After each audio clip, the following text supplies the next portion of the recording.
If you stand in front of a classroom full of kindergartners and ask them what an ear is, chances are good that they'll think you're kind of silly. Everybody knows what ears are, those floppy things on the sides of our heads, the things we hear with. But what if you were to pose that same question to a classroom full of spiders? So this is going into the fun part of my research. Dr. Natasha Matre researches how insects and spiders process sound at the University of Western Ontario. And she says that scientists used to think that spiders couldn't hear airborne sound because they didn't seem to have any obvious ear-like structures. That used to be the received wisdom. There's now different pieces of evidence from other labs, including some evidence we've just collected, that suggests that they can hear airborne sound. Where would their ears be? So that's the big question. Natasha says she and other researchers are now coming to understand that it's not necessarily that spiders don't have ears. They might just look really different than ours. Okay, so there's some evidence that one of the ways that they hear is when air hits the web of some spiders, it makes the web move, and they can sense the vibration of the web. So they're kind of making their own eardrum.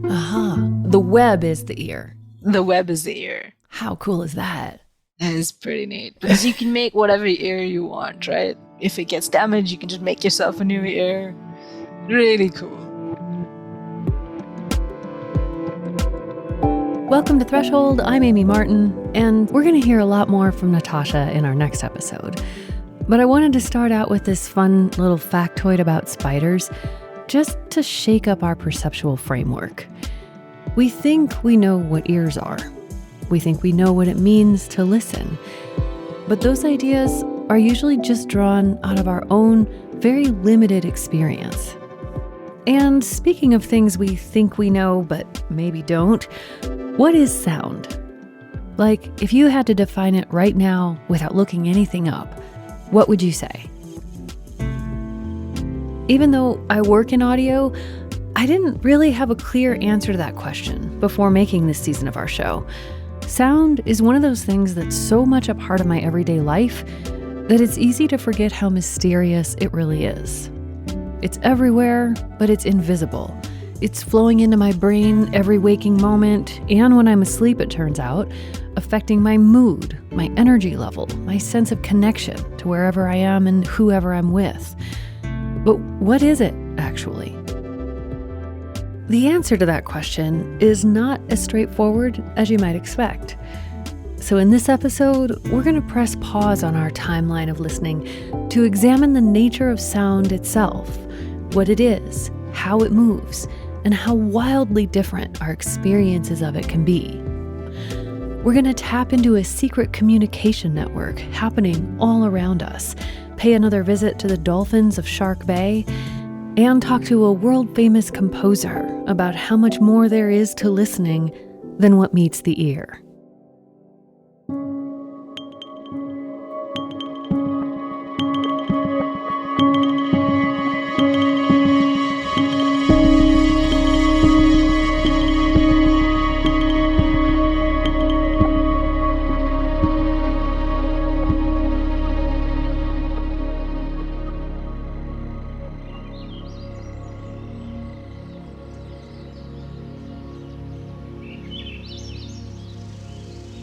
I'm walking through a Montana forest.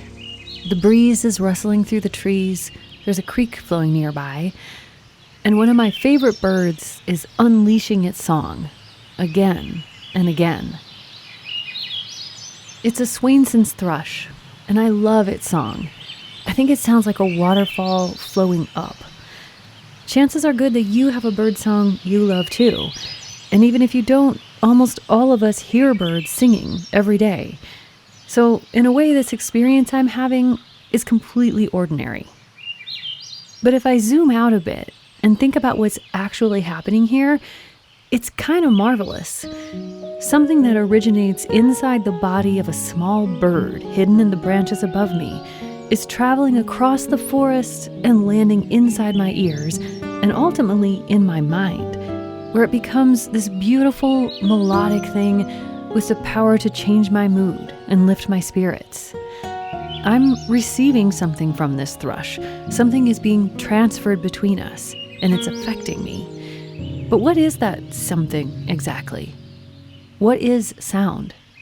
So at its heart, it is an energy in the form of vibrational waves in matter. Dr. Lily Wong is an engineer who teaches and studies acoustics at the University of Nebraska in Lincoln. She fell in love with sound as a child, the way many people do, through music. I love singing. I've loved singing since I was a little girl, and I've always been in choirs. And then I did also play piano. I asked Lily to give me a crash course in the fundamentals of sound, and she started with the fact that there's a wide range of sound waves, and we can only hear a portion of them. We call it the audible range. The most common definition of the audible range is 20 hertz to 20,000 hertz. To help make those numbers mean something, here's a tone moving across that whole range. It takes about 30 seconds.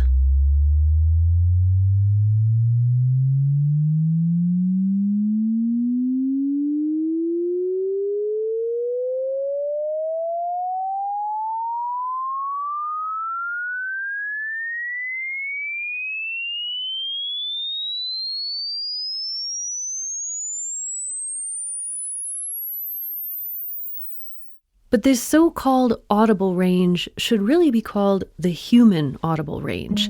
Elephants, pigeons, and many other animals can hear well below what we can detect. That's called infrasound. And all sorts of other creatures can hear way higher than we can, in the ultrasound range. Dogs can pick up frequencies twice as high as our upper limit. Cats can hear 4 times higher. And many dolphins can hear 7 or 8 times higher than us, up to 150,000 hertz. That's higher than almost all other vertebrates on the planet, except bats.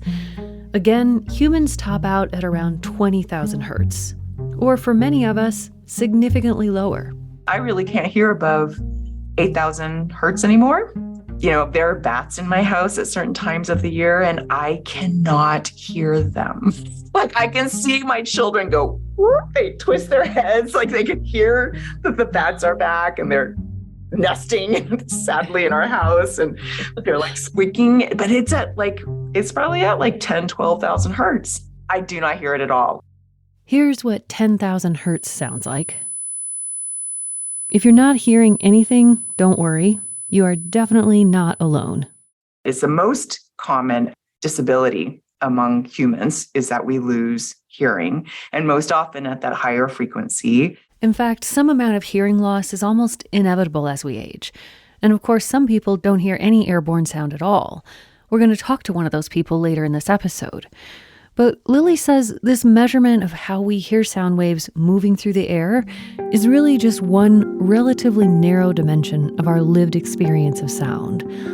All kinds of other factors affect our listening experience: the temperature and humidity of the air, what other sounds are happening at the same time, the shape and texture of the space we're in. And that includes the most intimate space of all, our own individual bodies.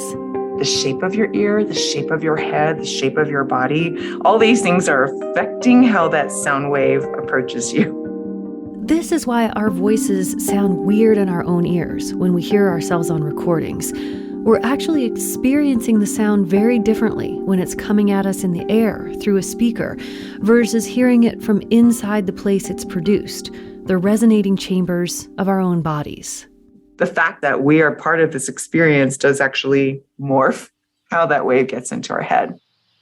So you and I could be walking right next to each other, listening to the same Swainson's thrush calling in the forest, and the differences in the shapes of our bodies means we'll be hearing slightly different things. But however the sound waves are ultimately received, they all start the same way, with a vibration. Something that is moving something back and forth. From there, a whole lot of things happen, one after the other, really, really quickly. So let's try to follow the journey of that Swainson's thrush song, step by step, from creation to reception. In birds, as with humans, song begins with breath. This thrush pushes air out of its lungs and through a special organ called the syrinx. It's set up differently from the human larynx or voice box, but the basic concept is the same. The bird squeezes the muscles around the syrinx, setting air molecules into motion. And when it opens its mouth, that vibration is then passed through the air molecule to molecule, like a baton. It's pushing these particles, which push the next particles, which push the next particles. It's an incredibly fast relay race, moving from the bird, across the forest, and into my ears. But once it gets into the ear, it's traveling down and it eventually hits a membrane that is physically attached to 3 of the smallest bones in your body. That membrane is called the eardrum, and it is a lot like the tight, bouncy top of the drums we use to make music, except it's only about 1 centimeter wide. That's less than half an inch. The vibrating molecules of air hit that drum, making it shake. And that causes those teeny tiny bones, called the ossicles, to move one after the other, which shakes a second membrane that is then connected to fluid inside the cochlea. The cochlea is a fluid-filled tube, coiled up like a snail shell, or the world's tiniest cinnamon roll.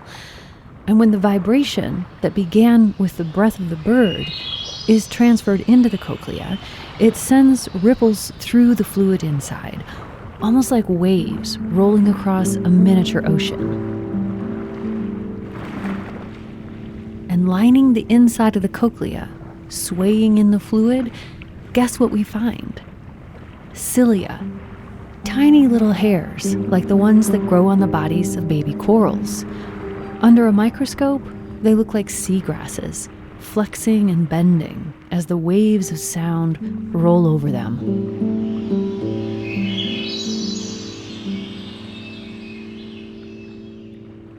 And as they move in response to the sound energy, the cilia perform one of the greatest magic tricks in the human body.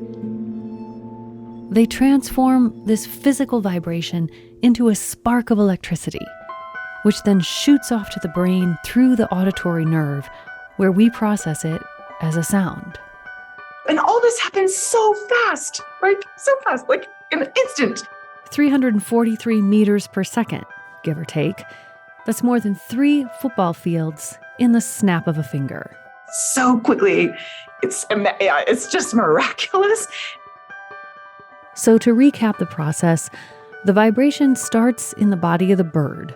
That energy is passed across the forest into my ear canals, where it hits the drum that moves the bones that hit the other drum that shakes the fluid which bends the cilia that turn the vibration into electricity that goes to my brain in less than a second. And that's the simplified version.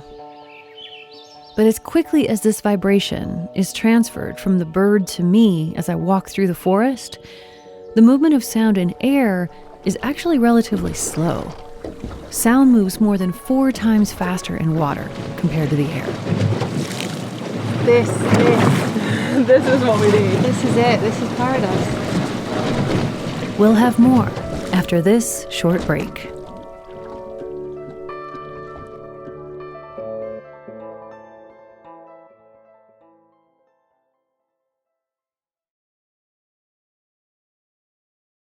Welcome back to Threshold. I'm Amy Martin, and I'm in Shark Bay, Western Australia, scanning the horizon for dolphins. I keep seeing something way out there. That was another dolphin. Yeah. That's Stephanie King, co-director of Shark Bay Dolphin Research. So we're approaching what we call glass. There's hardly any wind. And then you really see how many dolphins there are in Shark Bay because you just start to see them everywhere. So cool. In our first episode, we met Stephanie and her field team and a few of the 2,000 or 3,000 dolphins that live in these waters. Now it's the afternoon of that same day. The heat is upon us, the wind has died down, and we're moving slowly across the water. It's the most beautiful blue-green water. It's just perfect.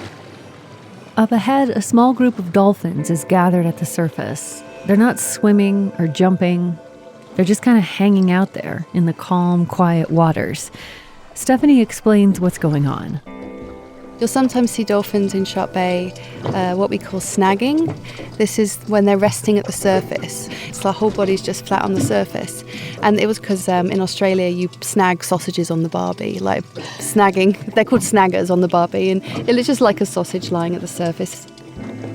But these floating sausages are actually much more active than they appear. A dolphin doesn't lose consciousness when it rests, or at least not all the way. Half of its brain remains engaged in the work of breathing, which it needs to come to the surface to do, and stays alert to what's happening around it. And that means listening. Did you have whistles? No buzzers. Researcher Laura Palmer flips on the speaker in the boat connected to the underwater microphones, and we're suddenly dropped into a conversation.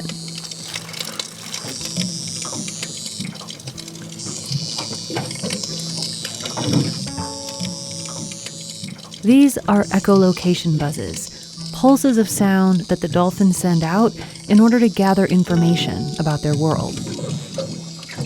They wait for the returning echo, and so the closer they get to a fish, the more they are echolocating, so they can use the returning echo to work out distance and shape.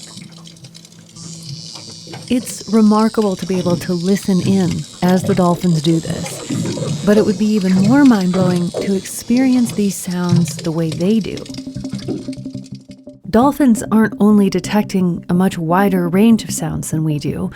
The whole nature of their sonic experience is something we can only sort of guess at.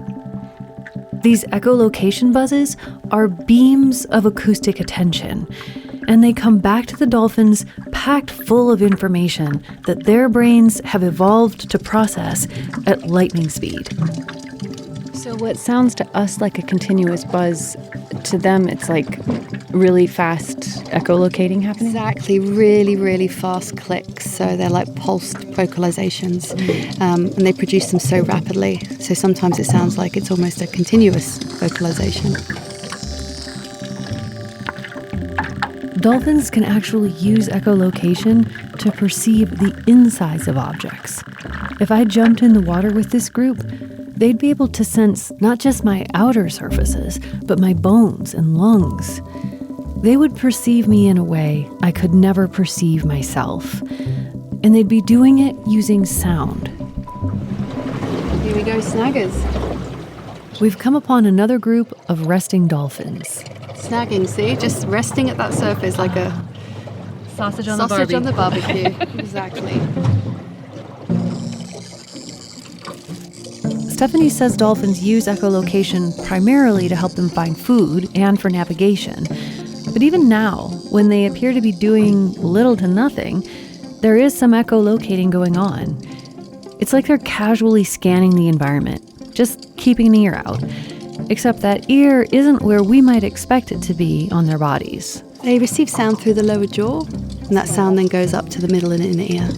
So when they're snagging like that and resting, you sometimes see them, their lower jaw is still in the water, and they're kind of moving their head side to side as if they're scanning, right? They're not vocalizing, they're actually listening for sounds of other dolphins, if you like. So we typically see that when maybe they're waiting for a dolphin to catch up, or there's about to be a join, they'll turn around and they're scanning, and they've obviously detected something, and then they're having a good listen to see who might be close by.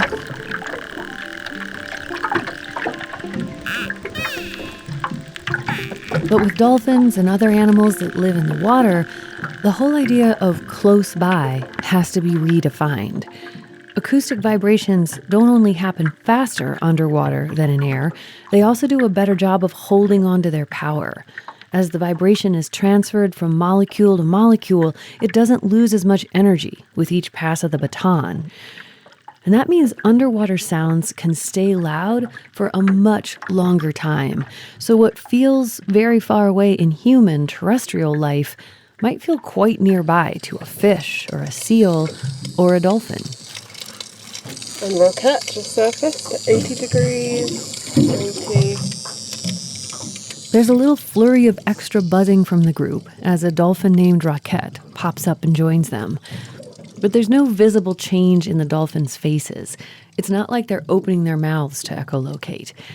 I asked Stephanie how they are producing these sounds, and she says, as with our vocalizations, it begins with air pushing through tissues in the dolphins' bodies. They basically have these phonic lips, these two lips they can push together and then force air through. That then causes vibrations of different tissues within that chamber, and it's the tissue vibration which creates the sounds, essentially. I love how they're performing right on cue as you're talking about it. They start doing it. Yeah. That vibration then passes through a pillow of fatty tissue in their foreheads called the melon. It acts as a sort of acoustic lens, focusing and amplifying the sound, which is then projected out through their heads. We think of making sound as one thing and receiving it as another, but one of the things I find most intriguing about echolocation is that it's both at once. It's a way of making sound in order to listen. It takes the whole idea of active listening to a completely different level. Dolphins can decide to shoot a beam of listening toward another dolphin or an approaching fish, kind of like the way we might flip on a flashlight in order to see into a dark corner of a room. And they can manipulate that echolocation beam. They can make it stronger or weaker, wider or narrower. And if something attracts their attention, they can turn up the dial instantaneously and send out a bright, strong pulse of acoustic energy, homing in on whatever it is they want to investigate. That's what seems to have happened with Roquette, because she suddenly left her group and zoomed right under our boat. Here we go. Roquette in the bow. Hi, Roquette. Oh, Hi. hey, beauty. Oh, right underneath us. This is good. This is good. Oh my gosh, I mean, I could reach out my hand and touch her. Wow. It's not us she's curious about. It's a patch of seagrass below us. In the crystal clear water, we can see her twisting and turning herself through it. So we saw Roquette just come up and rub herself in a seagrass patch, and we see that a lot with the dolphins, and we'll call it seagrass play, or they seem to come up and drape over their body and even rub themselves against it, I think just because it feels nice. But you see that quite often, and she obviously peeled off from the group, spotted that seagrass patch and went over there and started rubbing herself underneath it before returning to the group. It looked a little bit like a dog rolling on a mat. Yeah, exactly. And, you know, they do that. It's fun. They enjoy it. It feels good. Same for the dolphins. Lots of animals use echolocation. Orcas and sperm whales, some small burrowing land mammals, and of course, the most famous echolocators of all, bats. The common denominator here is darkness. Where vision is diminished, the clicks, chirps, and buzzes of echolocation can help animals navigate their worlds. And humans can learn to echolocate too. Many people with visual disabilities become experts in it. But even the most highly skilled person can't come close to what dolphins can do.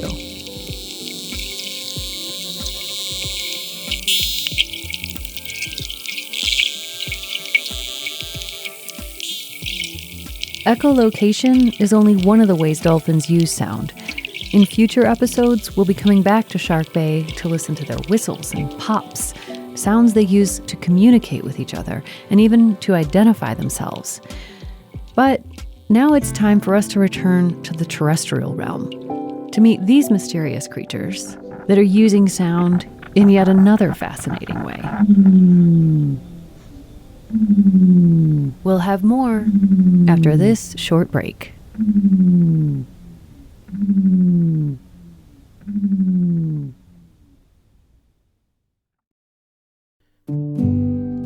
Hi, my name's Matt Hurley, and I've been a Threshold listener and donor since Season 1 came out in 2017. I was also one of the first volunteer board members of the nonprofit organization that makes Threshold.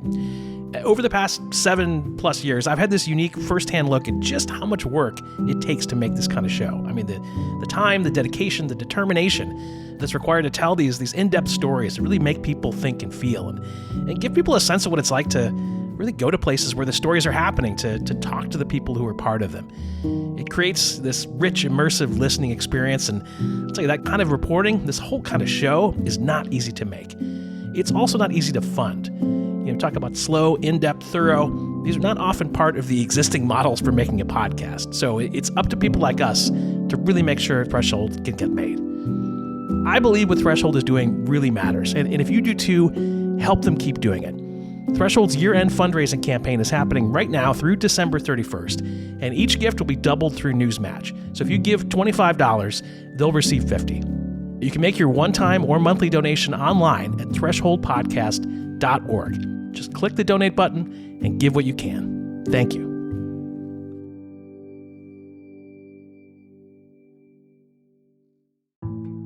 Hi, Threshold listeners. Do you ever find yourself wondering what businesses are doing and what more they should do to confront climate change? Then you should check out Climate Rising, the award-winning podcast from Harvard Business School. Climate Rising gives you a behind-the-scenes look at how top business leaders are taking on the challenge of climate change. The show covers cutting-edge solutions, from leveraging AI and carbon markets to sharing stories that inspire climate action. Recent episodes feature insightful conversations with leaders like Netflix's first sustainability officer, Emma Stewart, who discusses how the global entertainment giant uses its platform to promote climate awareness. You'll also hear from CNN's chief climate correspondent, Bill Weir, about the importance of integrating climate change into news coverage. Each episode dives deep into the challenges and opportunities that climate change presents to entrepreneurs and innovators. Listen to Climate Rising every other Wednesday on Apple Podcasts, Spotify, or wherever you get your podcasts.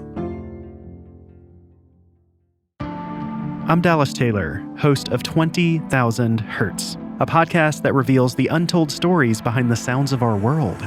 We've uncovered the incredible intelligence of talking parrots. Basically, bird brain was a pejorative term, and here I had this bird that was doing the same types of tasks as the primates. We've investigated the bonding power of music. There's an intimacy there in communicating through the medium of music that can be really a powerful force for bringing people together.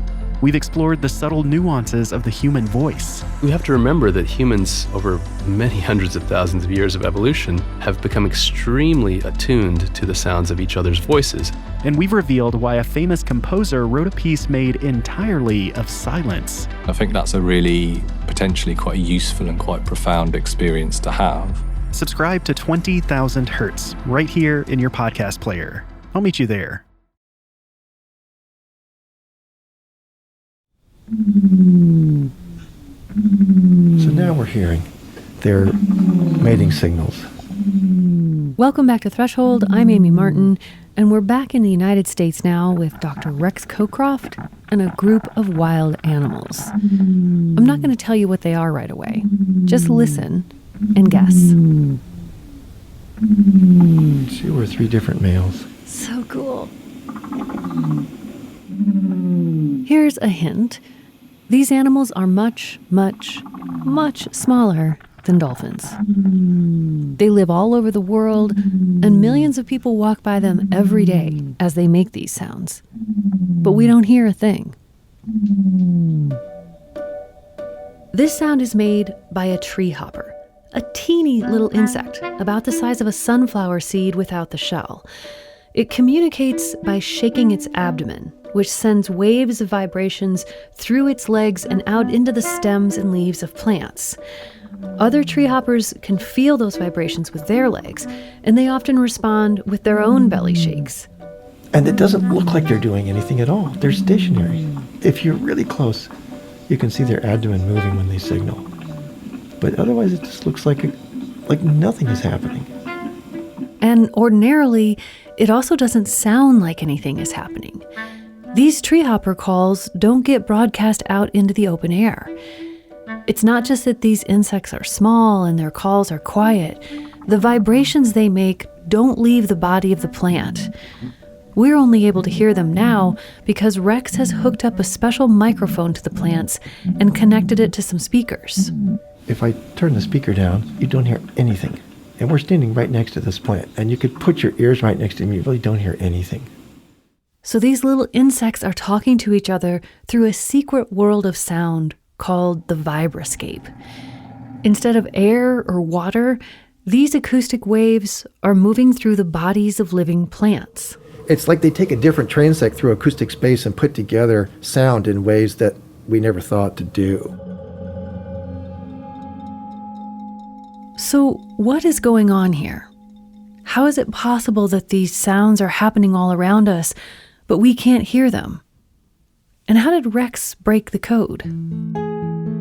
Well, it helps that he had an early interest in music, like Lily Wong, and later he combined that with a love of biology and animal communication. He studied frogs at first, but one day in the 1990s, Rex decided to find out if treehoppers had anything to say. I just walked out onto a meadow near where I lived. I was at Cornell, so this was upstate New York, a very beautiful place in the summer. I had a tape recorder. It was a cassette tape recorder and headphones. He found a goldenrod plant with some treehoppers on it and leaned a microphone right up against it. And immediately I heard these wonderful sounds. I'd never heard it before. There's these tiny insects, this beautiful song, and then I was hooked. I never looked back.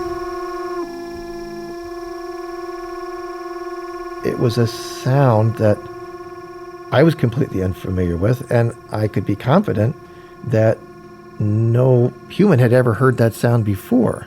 And that's still true with most insects that communicate through plants. You listen to them, and probably nobody's ever heard that sound before. And that's basically just because we haven't been listening. We couldn't hear anything, so we thought there was nothing to hear.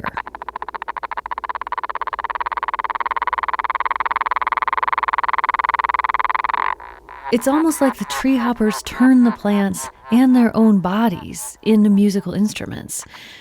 That's partly what captivated Rex about these sounds the first time he heard them. To me, it was totally different from what I expected because it was like harmonically structured and it was changing in pitch, and it was very exciting. Before we knew anything about their sonic lives, treehoppers had attracted attention because of their appearance. They look like miniature cicadas, and they have a kind of roof over their back that in many cases is very elaborate and whose function we still don't really know in many cases. The treehoppers that Rex studies the most are called thorn bugs, and they look like rose thorns that can walk. Other treehoppers look like they have sandcastles on their heads, or bird droppings. And others have what looks like a little Starship Enterprise on their back. A lot of interesting forms, and others it's just a smooth roof.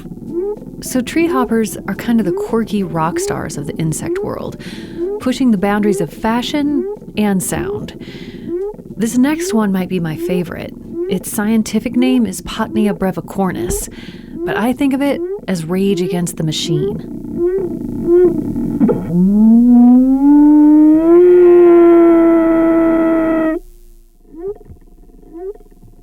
Again, this hidden world of acoustic signaling is called the vibroscape, and I love that term.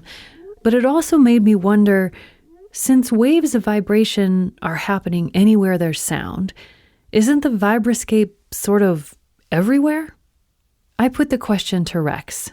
Is there a sharply defined line between a sound and a vibration? Because my understanding is that all sounds are vibrations, so why aren't all vibrations sounds? They're very closely connected, and it depends on the sensory structures that you use to pick them up and how your nervous system then relays that information to your brain. We can experiment on ourselves in real time to understand this. If you're playing this episode through a speaker in your house or your car right now and you crank up the volume, you might be able to feel the music vibrating the floor or the steering wheel. If you're a person who hears airborne sound, you can also hear those waves as they hit your eardrums. The waves of vibration have the same source, the music, but they can be perceived through two different sensory systems. It's all the same thing. It's all mechanical energy that's propagating through an environment, whether it's a structure whether it's the air, whether it's the water. But you have to have a different kind of sensor to pick it up. So for us, our vibration sensors are totally different from our ears, and the information from those, we feel it differently. It goes to different parts of our brain. And so that's what makes it so different. For us. For us. Right. For us. Our experience of these two waves of vibration is bifurcated into two different sensory systems, hearing and touch. But that's just a reflection of the way our bodies happen to be put together. For other animals, they may be just two sides of the same coin. Like the ones that I study, these insects with their 6 legs, and they have vibration sensors in their legs. But some of those vibration sensors also act as pickups for airborne sound. And I don't honestly know how they tell the difference sometimes. How do they know if it's a sound or a vibration if they're picking it up through their legs? And I'm not really sure the answer to that. Or maybe the whole question of what defines sound versus vibration only makes sense from within our own perceptual framework. Maybe if your senses of touch and hearing are more unified, there is no differentiation, really. We're actually incredibly gifted listeners. You know, that is inherent to being a human being. We have the capacity to listen. I think it's a categorization of the word listen that gets really confused. Dame Evelyn Glennie is a world-renowned percussionist and composer. She's also deaf. She doesn't hear airborne sound waves. But she says listening is available to everyone. You know, we think about hearing, and that's something that can be measured. That's something that medically we can see whether that person can hear a certain frequency at a certain volume. However, listening is not something that can be measured medically. Someone can be born deaf, but they can be amazing listeners. Evelyn grew up in rural northern Scotland, helping out on her family's farm. And she says the patience that farming requires gave her some of her first formative lessons in listening. Because listening is all about patience. That I have learned over time. So you can't force a field to grow corn any quicker than it will grow the corn according to the season and the weather. You know, you can't dictate when a sheep will give birth to a lamb. It will just naturally give birth to a lamb as and when that time is right. You know, there are certain things that just need to happen naturally. And so I think that is very much to do with listening, you know, is that we can control a certain amount, but ultimately we also have to work in partnership with the existence that we're in, with the environment that we're in. Evelyn had already exhibited a strong interest in and talent for music when she began to lose her hearing around the age of 8. I realized that one aspect of the body was no longer working as it used to work. But this change did not stop her development as a musician. In fact, it seems to have enhanced it. When she began studying percussion at age 12, her teacher suggested she take out her hearing aids and tune into other ways of sensing the music. That's when she started to learn how to listen with her whole body, to pay attention to the vibroscape. It's simply the knowledge that sound is vibration. That is what sound is. And therefore our bodies are a resonating chamber. So if I'm playing a glockenspiel or cymbal or triangle or anything with high frequencies, it's more than likely going to touch the face and the upper part of the body. However, with low sounds, such as playing bass drum or timpani or anything with a really low resonant sound, obviously the vibration is quite wider and bigger, and that will reach a larger part of your lower part of the body. So, your tummy, your chest, down your legs, your feet, through the stage, and so on. Evelyn has developed her ability to feel differences in pitch, tone, and musical color at a much subtler level than most people, and used those skills to become one of the most celebrated percussionists of all time. She composes for the concert hall, for films, and for television, and she performs all over the world. She's won multiple Grammy Awards, the Polar Prize, and a long list of other honors. Clearly, she has a musical force in her that was not going to be denied, no matter what. But even though we're not all going to become musicians of Evelyn's caliber, she insists anyone can learn to sense sound as a whole body experience. You know, the brain is an extraordinary thing, and it will kind of jig itself in so many different ways, but it does need time. It really needs time. It also needs courage and freedom to explore, and Evelyn has cultivated those qualities in herself, along with a beautiful sense of play. Despite all of her success and expertise, she positions herself as a learner. She greets an instrument or a piece of music like she's greeting a friend. She doesn't assume anything. She asks questions, starts a conversation. I'm very thankful just to have a curious take on things. And I think that's really what it boils down to.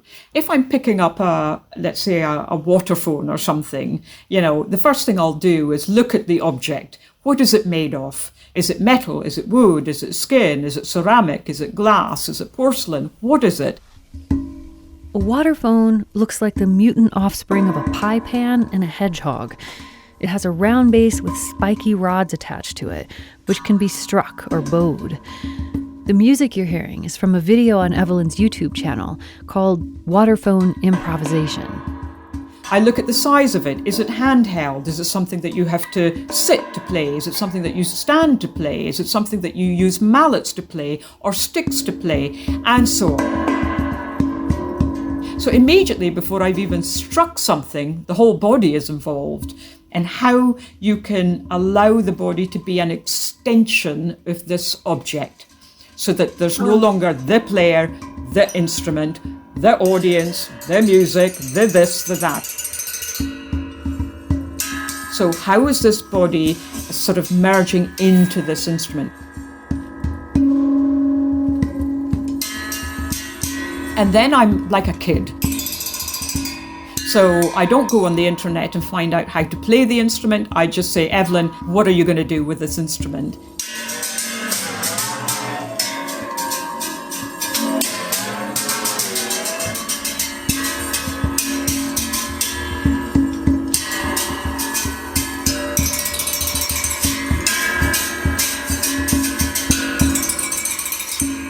So there's no boundaries, no expectations, nothing.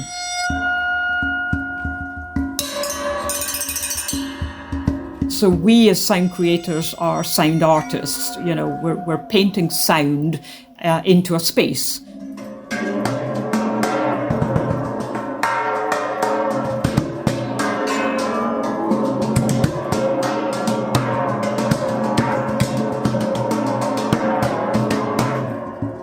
So you just sort of begin to think, oh yeah, that's a fat sound because it's felt through your tummy or your lower part.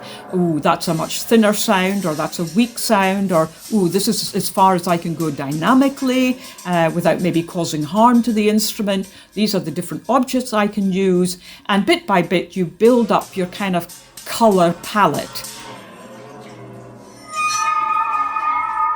And so when you're looking at an instrument,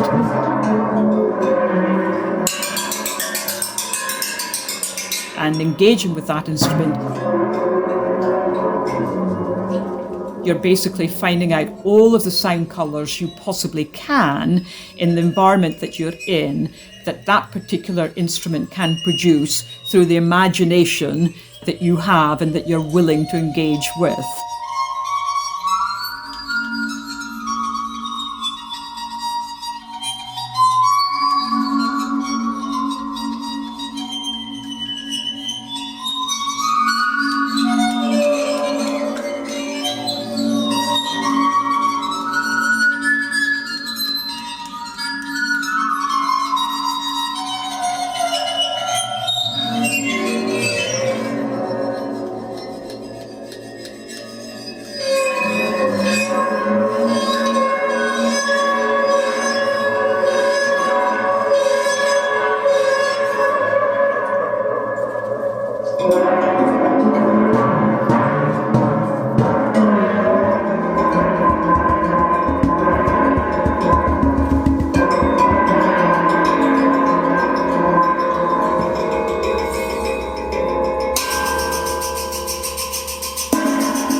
And that is that.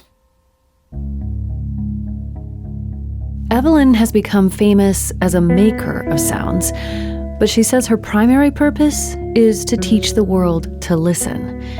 In fact, she created a foundation to advance that mission. Listening is about being in the here and now. It's about living each day and taking the time to experience what is right in front of you. So it's kind of stripping down all of the complications, releasing all of the baggage that's on our shoulders, all of the expectations. It is just simply being, and that's very liberating. I wanted to expand the boundaries of my own listening abilities and see if I could tap into the secret tree hopper communication channel that Rex had told me about. So I bought a small contact microphone and attached it to some plants. A lot of plants. And mostly I heard wind and plant stems bumping into each other. But I got better with practice, and one day, in a park in Iowa City, the magic happened.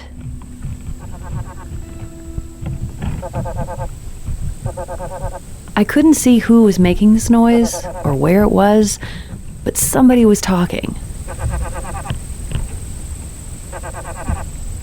And kind of humming? I sent this recording to Rex Cocroft, and he said it was definitely something in the cicada group, probably a leafhopper, but he couldn't say for sure which one. He said it wasn't a sound he had recorded, and chances were no one else had heard or recorded it either, which felt pretty extraordinary. It's not very often that I can say I might have recorded a sound that no other human has ever heard. And now you've heard it too.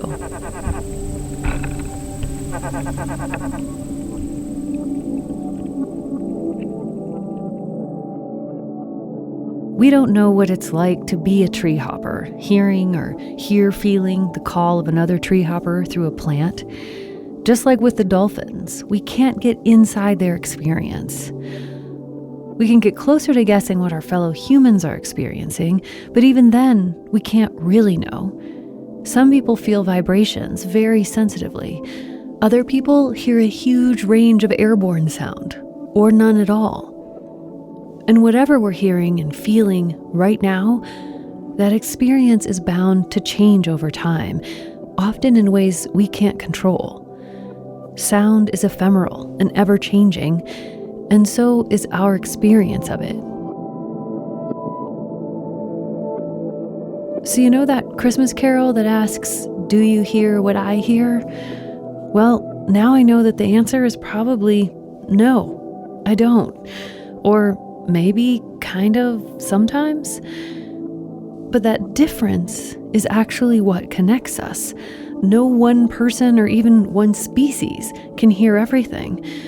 But together, we're a planetary ensemble of listeners, each of us making our own entirely unique contributions.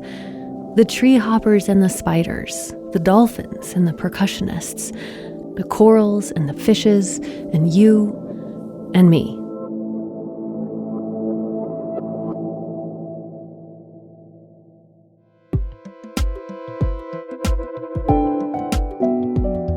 This episode of Threshold was written, reported, and produced by me, Amy Martin, with help from Erica Janik and Sam Moore. Music by Todd Sikafus. Post-production by Alan Douches. Fact-checking by Sam Moore. Special thanks to Stephanie King for some of the dolphin sounds you heard in this episode, to Rex Cocroft for the use of his tree hopper recordings, and to Evelyn Glennie for the use of her music. I highly recommend that you check out Evelyn's YouTube channel and watch her do the waterphone improvisation we played, or any of her other videos there. Just search for Dame Evelyn Glennie on YouTube, or you can find a link on our website or in the show notes. Threshold is made by Oracle Productions, a nonprofit organization powered by listener donations. Deneen Weisky is our executive director. Learn more at thresholdpodcast.org.